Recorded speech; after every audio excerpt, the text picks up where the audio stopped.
तू? हो मीच. तू इथे काय करतेस?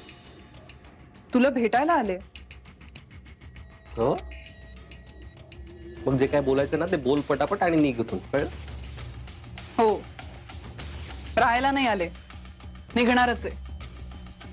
मी फक्त तुला एवढं विचारायला आले, कामाला कधी सुरुवात करणार आहेस?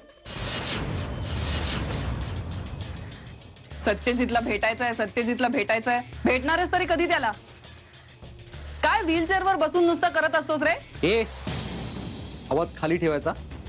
हा, आशिष, एक गोष्ट लक्षात ठेव. एक लक्षात तू ठेव, हे भाड्याचं असलं ना तरी माझं घर आहे आणि माझ्या घरात आवाज खाली ठेवायचा. आवाज चढून बोललेलं मला खपणार नाही. मी सत्यजितला फोन केला होता, तो आजच येतो भेटायला इथे.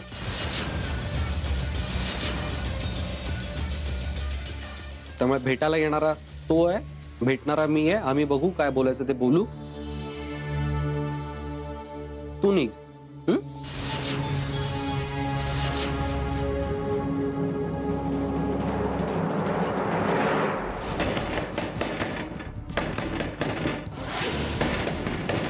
आई, आई, आजी, कोणी आहे का?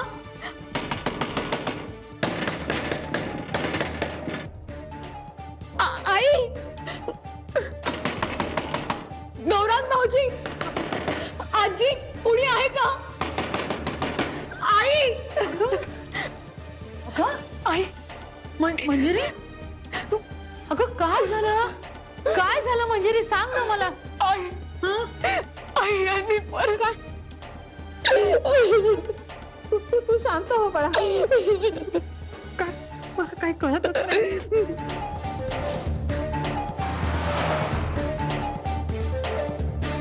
हा नाही, मी ते नवीन कोटेशन तुम्हाला लगेच मेल करतो. नाही नाही, ते जरा राहिलंच माझ्याकडनं.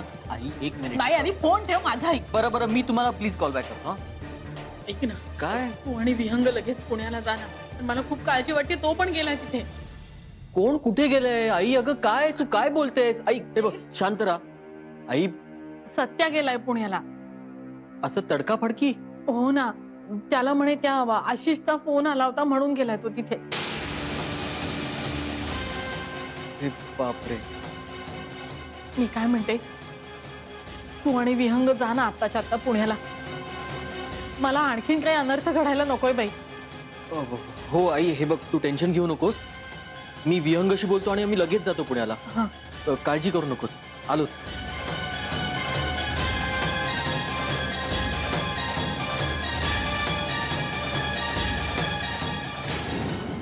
क्या बात आहे आशिष, आज पहिल्यांदा तू करेक्ट निर्णय करेक्ट वेळेवर घेतलायस. झालं बोलून जा. अरे काय निघ आता, त्रास देते का तुला? खातीये का? बरं मला सांग, सत्यजित इथे आल्यावर तू त्याच्याशी काय बोलणार आहेस? ते माझं मी बघून घेतो, तू निघ. माझ्याकडे एक प्लॅन. ऐक, मागच्या वेळी जेव्हा मंजिरी घरातून बाळाला घेऊन पळाली होती ना, तेव्हा त्याला असा संशय आला होता की ती तुझ्याकडे आली आणि तुम्ही दोघं एकत्र आहात आणि त्याच्याकडनं पैसे बळकवण्यासाठी तुम्ही पिल्लूला किडनॅप केलंय. आशिष, आत्ता सुद्धा ना तू त्याच लाईनवर काहीतरी बोल. म्हणजे सत्यजितकडनं पैसे माग, त्याला पटवून दे की तू आणि मंजिरी अजूनही एकत्र आहात, तुम्ही दोघं अजूनही कॉन्टॅक्ट मध्ये आहात. आणि आता तो संशयात इतका आंधळा झालाय की तू त्याला काहीही बोललास तरी त्याला ते आपोआप पटेल. एकदा का ही ठिणगी टाकलीस ना की वणवा पेटायला वेळ लागणार नाही. आणि पुढे मी आहेच. मी त्याला हे पटवून देईन की अशा चरित्रहीन बाई बरोबर स्वतःच्या मुलाला ठेवणं किती धोकादायक आहे. जी बाई स्वतःच्या मुलाला ओलीस ठेवून पैशाची मागणी करू शकते, ती बाई काय लायकीची असेल याचा तूच विचार कर. आणि या खेपेला सत्यजितला माझं ऐकावंच लागेल. स्वतःसाठी नाही तर स्वतःच्या मुलीसाठी. ठरलं तर हा प्लॅन डन करून टाकूया. आपलं आपलं कधी ठरलं? आता एवढ्या वेळ तूच फक्त बडबड करतेस आणि मी फक्त ऐकतोय. अरे मग बोल आता. तुझं काही वेगळा प्लॅन आहे का? तसं असेल तर मला तसं सांग ना. हो, माझा एक वेगळाच प्लॅन ठरलाय. काय प्लॅन आहे? प्लॅन असा आहे की मी सत्यजितला सांगणार आहे मंजिरी आणि माझं कधीच अफेअर नव्हतं.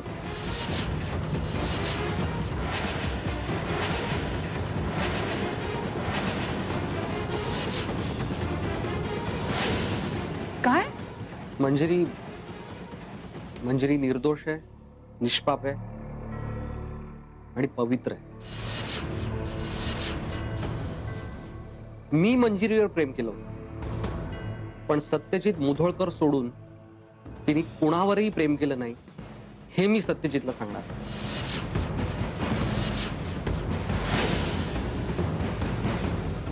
फोन पण उचलत नाहीये मुलगा.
आशिष काय बोलतोयस तू? शुद्धीत आहेस ना? का सकाळी सकाळी दारू ढोसलीस? दारू दारू तर केव्हाच सोडली मी. आणि डॉक्टरांनी सांगितलंय की अधिक जगायचं असेल ना तर चांगलं खा, पौष्टिक खा. म्हणूनच तर हे दूध पीत होतो. आणि कसं असतं ना प्रिया, की चांगलं खाल्लं प्यायलं तर विचार सुद्धा शुद्ध होतात. तुला हवंय दूध? हवं तर तू पिऊ शकतेस. मूर्खासारखं काहीतरी बोलू नकोस. सत्यजितला काय सांगणार आहेस? मंजिरी निर्दोष आहे म्हणून? हो, मंजिरी पूर्णपणे निर्दोष. पूर्णपणे वेड लागलाय तुला. वेड लागलं नाही, लागलं होतं. आणि आता त्या वेडातून मी हळूहळू बाहेर पडतो. या वेडानीच माझं अख्खं आयुष्य बर्बाद करून टाकले ते. प्रिया तूच सांग ना, मी आजपासून वर्षभरापूर्वी कोण होतो, काय होतो, कुठे होतो? एक नुकताच कॉलेज पास आउट झालेला एक तरुण, एक मुलगा, सुशिक्षित, ज्यांनी ठरवलं असतं तर शिकून पुढे नोकरी धंदा करून सेटल झाला असता, संसार सुरू झाला असता. माणूस नॉर्मली एक सर्वसाधारण माणूस, एक सर्वसाधारण मुलगा आयुष्यात जे काही करू शकला असता ते सगळं काही मीही करू शकलो असतो. पण आता हातात काय आहे? शून्य. आणि हे सगळं कशामुळे? तर एका वेडा पाहिजे, माझ्या हट्टा पाहिजे. आता माझा मलाच प्रश्न पडलाय की माझं खरंच मंजिरीवर प्रेम होतं की तो माझा एक हट्ट होता? का आयुष्यात एका मुलीकडून मिळालेल्या नकारामुळे दुखावलेला इगो? पण मी किती कर्मदरिद्री आहे बघ. ही सगळी उपरती मला जेव्हा माझा एक पाय मोडला होता तेव्हा नाही झाली. जेव्हा माझे दोन्ही पाय मोडले तेव्हा झाली. कशामुळे? माझ्या सारख्या वेडापायी माझ्या हट्टामुळे ती आयुष्यात काय नाही केलं. मी माझ्या सगळ्यात जवळच्या माझ्या जिवलग मित्राचा खून केला. मंजिरी माझी कॉलेजची मैत्रीण. माझ्या खिशात एक दमडी नसायची पण तिला काही फरक पडायचा नाही. तिने कायम शुद्ध मैत्रीचा हात पुढे केला होता. मी तिच्या संसारात विष घालवलं आणि तेही कुठल्या थराला जाईपर्यंत. माझी मला चीड येते. आणि हे सगळं कशामुळे? माझ्या वेडामुळे, माझ्या हट्टामुळे. आणि हे सगळं ओझं मी आता नाही वाहू शकत आहे. मी खरंच नाही वाहू शकत. मी तुझ्यासारख्या आणि त्या हरामखोर दादासारख्या माणसांच्या नादी लागून आयुष्यात खूप पापाचा धनी बनलोय. पण आता मला नाही पापाचा धनी व्हायचं.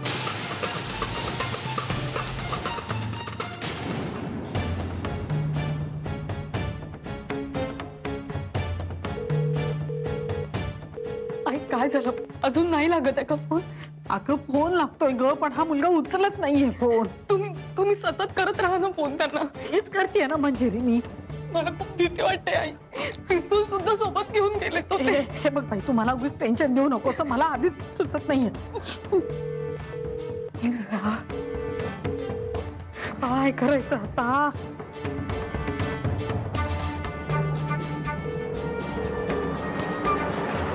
आशिष, माझं बोलणं पूर्ण झालेलं नाहीये. ऐकून घे. तुला ऐकून घ्यावंच लागेल, कळलं? लोकांना देवाच्या भीतीपोटी उपरती होते. मला दादा होळकर सारख्या सैतानामुळे उपरती झाली. बाकी काही नाही. पण मंजिरीचं आयुष्य पुन्हा रुळावर यावं, तिचा संसार पुन्हा सुरळीत चालावा, एवढीच एक इच्छा आहे.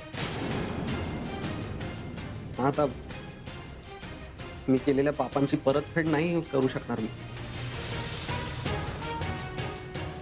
पण मंजिरीचं आयुष्य मी पुन्हा बर्बाद नाही होते.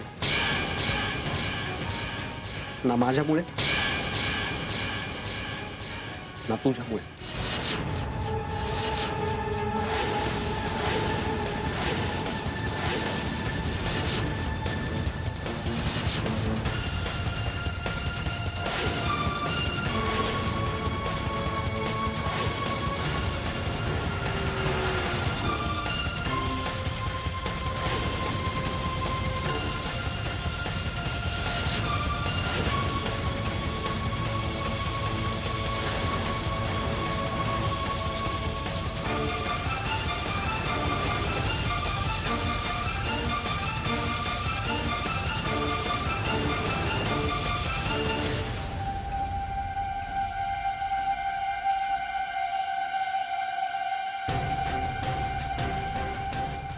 गप्प बस आशिष.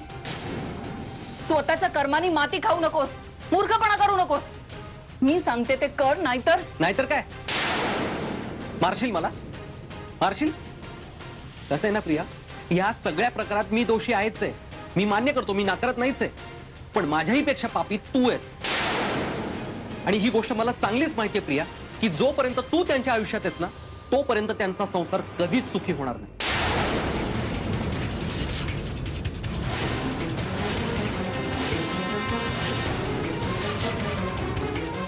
त्यामुळे मी आज सत्यजितला हे सांगणारच आहे की त्याने कुठल्या नागिणीला घरात थारा दिला होता.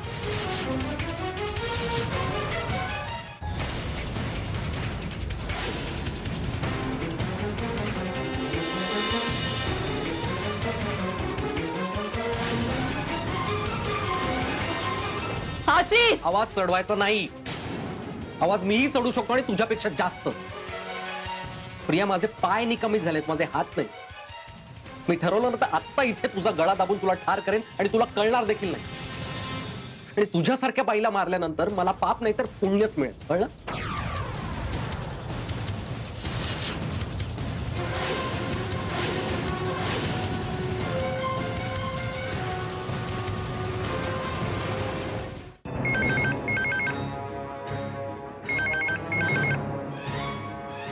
हॅलो हा बोला साने साहेब.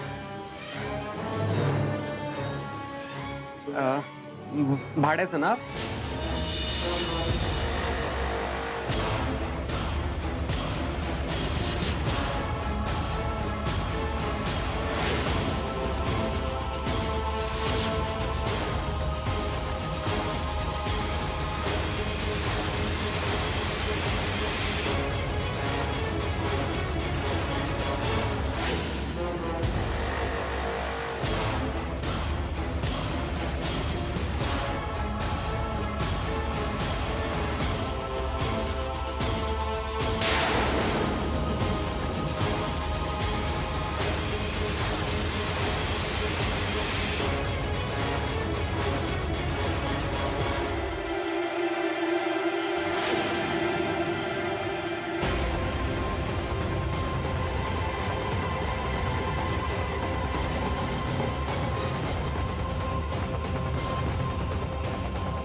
हो ठीक आहे चालेल. हो हो हो हो थँक्यू.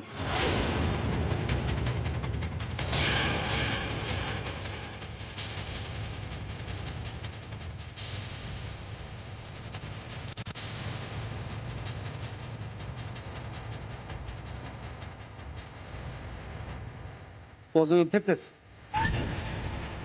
मला वाटलं एव्हाना गेली पण असशील तू. या तुला कमालीची झीट आणि निर्लज्ज बाई असेल. तोंड सांभाळून बोल. जातेच आहे, पण तू केलेल्या चुकीची केवढी मोठी शिक्षा भोगावी लागणार आहे ना तुला, ते लक्षात ठेव. क्षणोक्षणी चुकवत आलोच आहे मी. ठीक आहे,